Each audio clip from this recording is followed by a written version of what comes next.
बेटी बेटी होती है, हिंदू की हो, मुसलमान की हो, सिख की हो, ईसाई की हो, उसकी इज्जत के साथ खिलवाड़ मत कीजिए, गुंडागर्दी मत कीजिए।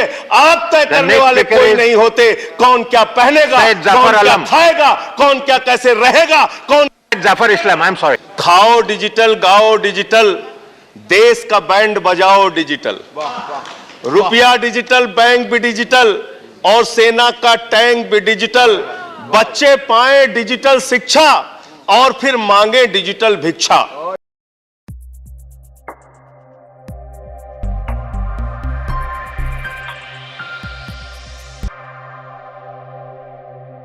नाउ मिस्टर संजय सिंह, आपने मुझे इस बजट पे अपनी बात कहने का मौका दिया। सर, मैं इस बजट पे और इनके डिजिटल इंडिया पे राजीव जी की एक कविता है, वो एक बड़े अच्छे कवि हैं, उन्होंने लिखा है, वो सदन के सामने सुनाना चाहूंगा। खाओ डिजिटल, गाओ डिजिटल, देश का बैंड बजाओ डिजिटल, रुपया डिजिटल, बैंक भी डिजिटल और सेना का टैंक भी डिजिटल। बच्चे पाए डिजिटल शिक्षा और फिर मांगे डिजिटल भिक्षा। बच्चे पाए डिजिटल शिक्षा और फिर मांगे डिजिटल भिक्षा। डिजिटल डॉक्टर, डिजिटल गोली, डिजिटल ईद और डिजिटल होली, डिजिटल सड़क पर डिजिटल कार, डिजिटल संसद और सरकार, डिजिटल खेत में करो किसानी, डिजिटल खाद और डिजिटल पानी, डिजिटल दूध और डिजिटल गाय, डिजिटल चीनी, डिजिटल चाय, भर के खाओ डिजिटल रोटी और फिर कर दो डिजिटल पोटी। ये इस बजट के बारे में एक कवि की प्रतिक्रिया है मान्यवर। और जो इस सरकार के दावे हैं अब उस पर थोड़ी बात कर लेते हैं मान्यवर। इन्होंने कहा है कि 60 लाख नौकरियां देंगे।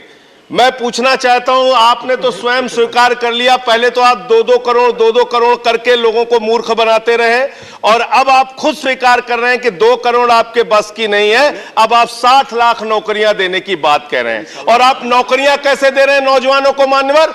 35,000 रेलवे भर्ती के लिए 1 करोड़ नौजवानों ने उसमें फॉर्म भरा और उसके बाद जब उसका परिणाम आता है उसमें घोटाला और गड़बड़ी की जाती है। जब वो नौजवान सड़क पर नौकरी मांगने के लिए निकलते हैं उनको लाठियों से पिटवाया जाता है प्रयागराज में, उनको पटना में लाठियों से पिटवाया जाता है, घर में घुस के लाठियों से पीट पीट के आप नौकरी दे रहे हैं, आंसू गैस के गोले छोड़ छोड़ के आप नौकरी दे रहे हैं। आप कर्मचारियों की बात इस बजट में कर लीजिए मान्यवर। जब कर्मचारियों की चर्चा होती है, पूरे देश के कर्मचारियों की एक ही मांग है, पुरानी पेंशन की बहाली की जाए, पुरानी पेंशन की बहाली की जाए। 40 दिन कोई सांसद और विधायक रह लेता है, पूरे जीवन भर उसको पेंशन मिलती है। 40 साल कोई कर्मचारी नौकरी करता है, उसकी पेंशन आपने खत्म कर दी। पेंशन तो छोड़िए, टैक्स के राहत की उम्मीद थी कर्मचारियों को, आपने इस बजट में वो भी नहीं दिया। इसके साथ साथ मान्यवर, आपने इस बजट में किया क्या है?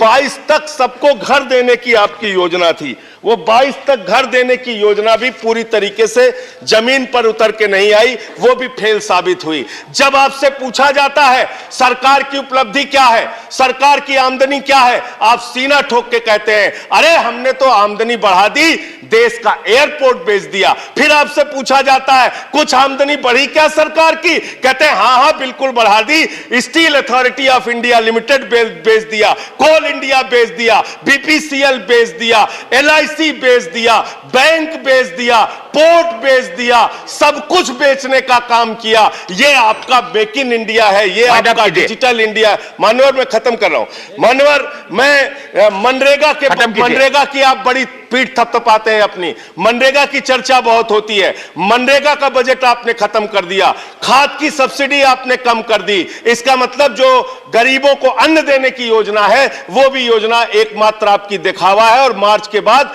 गरीबों को अनाज हिंदुस्तान में मिलना बंद हो जाएगा। अंत में आपके माध्यम से एक ही इस सरकार से अनुरोध करना चाहूंगा कि अपना ध्यान देश की तरक्की पर लगाइए, देश को आगे बढ़ाने पर लगाइए। बेटी बेटी होती है, हिंदू की हो, मुसलमान की हो, सिख की हो, ईसाई की हो, उसकी इज्जत के साथ खिलवाड़ मत कीजिए, गुंडागर्दी मत कीजिए। आप तय करने वाले कोई नहीं होते कौन क्या पहनेगा, कौन क्या खाएगा, कौन क्या कैसे रहेगा, कौन। Jafar Islam, I am sorry, please. to say, so I can't support this budget. Thank you, sir. So you speak tomorrow. Now, Mr. Sanjay Singh. आपने मुझे इस बजट पे अपनी बात कहने का मौका दिया। सर, मैं इस बजट पे और इनके डिजिटल इंडिया पे राजीव जी की एक कविता है, वो एक बड़े अच्छे कवि हैं, उन्होंने लिखा है, वो सदन के सामने सुनाना चाहूंगा। खाओ डिजिटल, गाओ डिजिटल, देश का बैंड बजाओ डिजिटल, रुपया डिजिटल, बैंक भी डिजिटल और सेना का टैंक भी डिजिटल, बच्चे पाए डिजिटल शिक्षा और फिर मांगे डिजिटल भिक्षा। बच्चे पाए डिजिटल शिक्षा और फिर मांगे डिजिटल भिक्षा। डिजिटल डॉक्टर, डिजिटल गोली, डिजिटल ईद और डिजिटल होली, डिजिटल सड़क पर डिजिटल कार, डिजिटल संसद और सरकार, डिजिटल खेत में करो किसानी, डिजिटल खाद और डिजिटल पानी, डिजिटल दूध और डिजिटल गाय, डिजिटल चीनी, डिजिटल चाय, भर के खाओ डिजिटल रोटी और फिर कर दो डिजिटल पोटी। ये इस बजट के बारे में एक कवि की प्रतिक्रिया है मान्यवर। और जो इस सरकार के दावे हैं अब उस पर थोड़ी बात कर लेते हैं मान्यवर। इन्होंने कहा है कि 60 लाख नौकरियां देंगे। मैं पूछना चाहता हूं, आपने तो स्वयं स्वीकार कर लिया, पहले तो आप 2-2 करोड़ करके लोगों को मूर्ख बनाते रहे और अब आप खुद स्वीकार कर रहे हैं कि 2 करोड़ आपके बस की नहीं है। अब आप 60 लाख नौकरियां देने की बात कह रहे हैं। और आप नौकरियां कैसे दे रहे हैं नौजवानों को मान्यवर?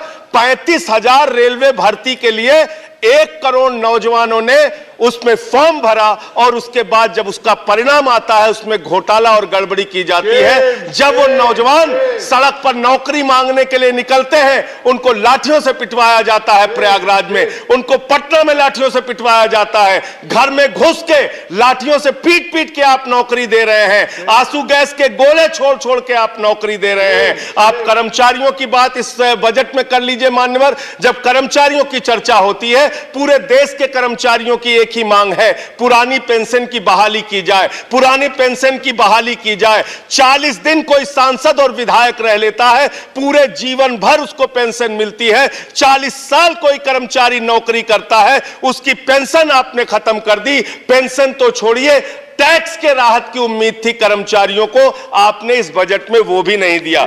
इसके साथ साथ मान्यवर आपने इस बजट में किया क्या है? 22 तक सबको घर देने की आपकी योजना थी, वो 22 तक घर देने की योजना भी पूरी तरीके से जमीन पर उतर के नहीं आई, वो भी फेल साबित हुई। जब आपसे पूछा जाता है सरकार की उपलब्धि क्या है, सरकार की आमदनी क्या है, आप सीना ठोक के कहते हैं अरे हमने तो आमदनी बढ़ा दी, देश का एयरपोर्ट बेच दिया। फिर आपसे पूछा जाता है कुछ आमदनी बढ़ी क्या सरकार की, कहते हैं हां बिल्कुल बढ़ा दी। Steel Authority of India Limited बेच दिया, कोल इंडिया बेच दिया, बीपीसीएल बेच दिया, एलआईसी बेच दिया, बैंक बेच दिया, पोर्ट बेच दिया, सब कुछ बेचने का काम किया। ये आपका मेक इन इंडिया है, ये आपका डिजिटल इंडिया है। मानवर मैं खत्म कर रहा हूं मानवर, मैं मनरेगा की आप बड़ी पीठ थपथपाते हैं अपनी, मनरेगा की चर्चा बहुत होती है, मनरेगा का बजट आपने खत्म कर दिया, खाद की सब्सिडी आपने कम कर दी। इसका मतलब जो गरीबों को अन्न देने की योजना है वो भी योजना एकमात्र आपकी दिखावा है और मार्च के बाद गरीबों को अनाज हिंदुस्तान में मिलना बंद हो जाएगा। अंत में आपके माध्यम से एक ही इस सरकार से अनुरोध करना चाहूंगा कि अपना ध्यान देश की तरक्की पर लगाइए, देश को आगे बढ़ाने पर लगाइए। बेटी बेटी होती है, हिंदू की हो, मुसलमान की हो, सिख की हो, ईसाई की हो, उसकी इज्जत के साथ खिलवाड़ मत कीजिए, गुंडागर्दी मत कीजिए। आप तय करने वाले कोई नहीं होते कौन क्या पहनेगा, कौन क्या खाएगा, कौन क्या कैसे रहेगा, कौन। Zafar Islam, I'm sorry. Please.